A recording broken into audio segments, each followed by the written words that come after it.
Seperti apa hari ini dengar pendapat untuk rumusan undang-undang bersama aksi LMKN dan juga DPR? Ya, hari ini sih masih prematur ya, maksudnya masih baru pertemuan awal, masih tadi juga baru disampaikan akan membentuk tim perumus. Jadi dari kami, dari komposer, selalu ada dari visi juga, dari aksi, dari visi, dari LMKN, selalu juga dari tim Komisi 10 sama Komisi 13 kalau nggak salah. Itu nanti akan menjadi perumus revisi Undang-Undang Cipta yang baru. Tadi ada kulitnya doang, ya. jadi baru dibahas kulit doang. Nanti dagingnya kita akan bahas di perumusan minggu depan. Itu perwakilan dari visi 3 orang, dari aksi 3 orang, dari LMKN 3 orang. Nanti kita akan baru masuk ke substansi dari undang-undang revisi itu sendiri. Tadi ada materi juga yang diberikan, itu apa? Mas tadi kan belum sempat disampaikan. Iya, tadi kami sudah mengajukan materi, tapi cuman karena sifatnya baru perkenalan, baru permulaan, jadi hanya sekilas saja. Pada intinya dari aksi itu Asosiasi Komposer Seluruh Indonesia ingin tetap mengutamakan perizinan, tetap mengutamakan lisensi dalam sebuah pertunjukan, supaya pertunjukan konser itu bisa berjalan, ya harus ada lisensi, harus ada izin. Mas Ari, mungkin kemarin kan juga sempat ada dengan Agnes, mungkin harapannya apa sih ke depannya supaya ini tidak ambigu lagi, Mas? Ya itu kan juga akibat dari ketidakberesan dari sistem royalti di pertunjukan itu sendiri kan, makanya banyak pencipta lagu yang tidak puas. Jadi sampai kemarin itu ada persoalan hukum, itu kan berarti harus ada yang salah nih, berarti harus ada yang diperbaiki. Nah itu kita mendorong untuk izin itu tetap ada pada pencipta, karena kan kita pencipta itu tidak memiliki hak ekonomi tapi juga memiliki hak moral. Nah itu bisa diakomodir oleh izin itu sendiri. Tadi Mas Dani juga mengajukan perihal lembaga khusus untuk konser. Iya. Mas Ari setuju atau seperti apa? Iya, tahu ya. Jadi memang yang kita inginkan dari aksi kita inginkan itu ada yang khusus yang menangani persoalan royalti atau izin dari konser. Jadi tidak digabung dengan royalti lain yang dari layanan publik. Jadi kita khusus di konser itu sendiri. Tunjukkan konser. Berarti Mas Pi juga setuju perihal lembaga khusus untuk konser? Iya sih, sebenarnya itu yang mungkin ya lebih buat kami sih lebih memungkinkan untuk diawasi secara independen, terus selalu juga kita meyakini bahwa itu akan muncul transparansi ketika itu dikelola sendiri, dan apalagi berbasis IT, berbasis digital, itu nanti akan memungkinkan, karena sekarang eranya sekarang ini harusnya memang berbasis digital supaya transparansi dan bisa real time langsung kepada pengguna, langsung pada penciptanya. Untuk kepengurusan LMKN yang baru, mungkin ada aspirasi-aspirasi yang ingin disampaikan oleh visi aksi sendiri? Kalau kami sih melihat ya bahwa LMKN yang baru kan belum kelihatan bekerjanya. Jadi kita mau pengen bahwa LMKN ini nantinya bisa jadi tonggak yang baru lah, tonggak baru dalam perubahan tata kelola royalti ini.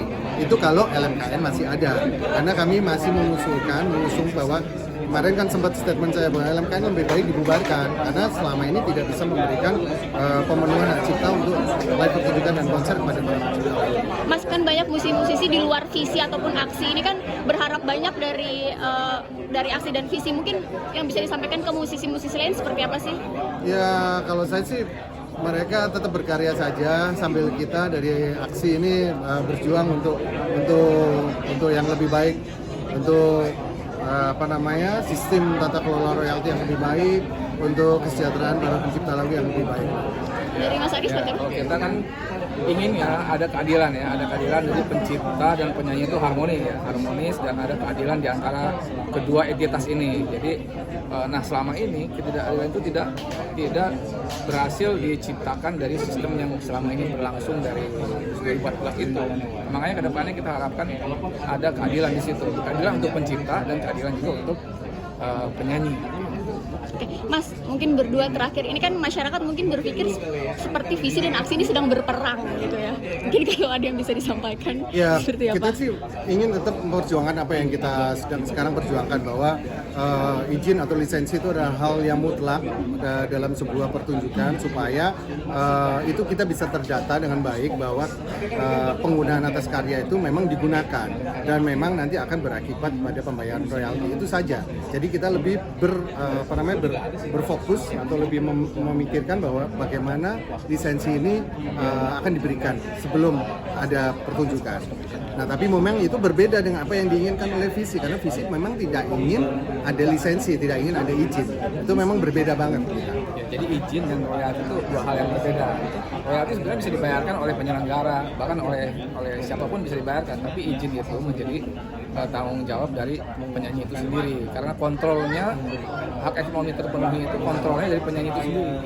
Terakhir itu adalah bahwa memang kita sepakat bahwa ketika ada sebuah pertunjukan, sebelum pertunjukan itu dimulai atau dilaksanakan, seyogyanya harus ada izin dulu, atau dalam bahasa ini lisensi. Kita akan mengikuti seperti yang diatur atau yang dilakukan oleh negara-negara lain. Tidak usah jauh-jauh seperti Singapura atau di Malaysia, ketika akan menggunakan gedung seperti contohnya Esplanade, mereka akan bertanya dulu apakah lisensi sudah diselesaikan atau belum. Jadi kita akan mengacu kepada itu. Jadi izin adalah hal yang pokok, atau izin adalah hal yang perlu kita sepakati dulu. Jadi kita tidak bicara tentang royalti, karena izin ini berkaitan dengan hak moral. Jadi ketika hak moral ini dipenuhi dan ketika muncul pertunjukan yang berbau komersil, bukan hanya pertunjukan biasa, tapi yang berbau komersil, yang dimanfaatkan secara komersil, akan muncul royalti. Jadi saya rasa kami di sini ingin menyampaikan bahwa izin adalah hal yang pokok yang harus kita bicarakan di sini. Jadi ketika sebuah pertunjukan itu maklumatnya adalah izin dulu. Izin ketika pertunjukan itu berbau komersil, ketika pertunjukan itu sudah mengandung tiket, sudah mengandung nominal uang, dan sudah pasti memberikan hak keuntungan kepada baik penggunanya maupun kepada pelaku pertunjukannya, itu wajib untuk bisa memberikan royalti. Akan berakibat memberikan royalti kepada para pencipta. Mungkin dari kami ini dulu sebagai bahan pertimbangan buat semua yang hadir di sini. Assalamualaikum warahmatullahi wabarakatuh. Puji Tuhan. Assalamualaikum warahmatullahi wabarakatuh. Bismillahirrahmanirrahim. Saya di sini sebagai udah diizinin sama pimpinan. Oh ya, siap bos, siap. Minta Kan izin. anggota dewan kan? Iya, tapi saya anggota aksi juga bos. Oh iya, Ya. kan harus Mohon izin. minta izin. Iya, di sini. siap. Baru pertama kali ini Bapak rapat soalnya. Ya, jadi Maklum jangan pemula. juga. Jadi begini. Peristiwa ini semua terjadi karena selama sejak 2014 sejak adanya Undang-Undang Hak Cipta itu, komposer dalam kegiatannya konser pertunjukan musik itu sejak undang-undang berlaku sampai sekarang belum pernah mendapatkan haknya dalam royalti fee konser, gitu Pak Ketua. Jadi sampai saat ini tidak ada yang bertanggung jawab potensi kerugian daripada komposer yang haknya tidak pernah diberikan dalam konser. Kita sedang menghitung dari tahun 2014 sampai 2025, kita bisa minta data dari tiket.com maupun tiket-tiket yang lain. Itu potensi penerimaan daripada tiket dari tiket.com itu puluhan miliar sampai ratusan miliar selama kurun waktu 10 tahun. Artinya kalau kita hitung 2% saja, jika LMK bekerja dengan baik, pasti ada di situ jumlah yang cukup signifikan untuk komposer. Maka dari itu kita di sini berkumpul karena sampai saat ini tidak ada yang bertanggung jawab kemana hilangnya uang royalti fee kami dalam konser. Maka dari itu kami menuntut adanya lembaga baru khusus untuk konser yang tidak ada hubungannya dengan royalti yang lain. Jadi nanti ada lembaga baru yang